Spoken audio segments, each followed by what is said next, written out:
আপনারা প্রত্যেকেই জানেন ভারতের ইতিহাসে কাশ্মীরের পহেলগাঁয়ে যে ঘটনাটা ঘটেছে সেই ঘটনার পর একটা কালো অন্ধকার নেমে এসেছে। এই পহেলগাঁও কাশ্মীরের ঘটনা নিয়ে এই মুহূর্তে ভারত সরকারের সবথেকে গুরুত্বপূর্ণ নির্দেশিকা জারি, সবথেকে বড় অ্যাকশন শুরু হয়ে গেল। কী সেই অ্যাকশন জানতে পারবেন আজকের এই ভিডিওতে। তাই যদি আপনারা আমাদের এই বং বাংলা টিভি অফিসিয়াল ইউটিউব চ্যানেলটিতে আজকে নতুন হয়ে থাকেন, অবশ্যই আপনারা চ্যানেলটিকে সাবস্ক্রাইব করবেন, সাবস্ক্রাইব করে নোটিফিকেশনটাকে অন করে রাখবেন। এর ফলে সমস্ত রকম তথ্য আপনারা সবার আগে পেয়ে যাবেন। এছাড়া আপনাদেরকে নিয়ে আমাদের যে হোয়াটসঅ্যাপ চ্যানেলটি রয়েছে সেখানে যুক্ত হয়ে যাবেন, ভিডিও ডেসক্রিপশন বক্সে লিঙ্ক দেওয়া আছে। আজকের এই মুহূর্তে সবচেয়ে বড় খবর, এবার পাকিস্তানের বিরুদ্ধে ভারতের অ্যাকশন শুরু হয়ে গেল। পাকিস্তানি বিমানের জন্য বন্ধ করা হলো ভারতের আকাশসীমা।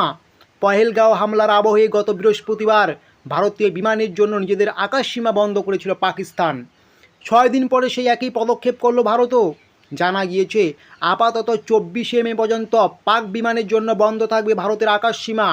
যাত্রীবাহী বা সামরিক কোনো পাক বিমান ভারতের আকাশসীমায় প্রবেশ করতে পারবে না, এই মর্মে নির্দেশিকা জারি করা হয়ে গিয়েছে ইতিমধ্যে।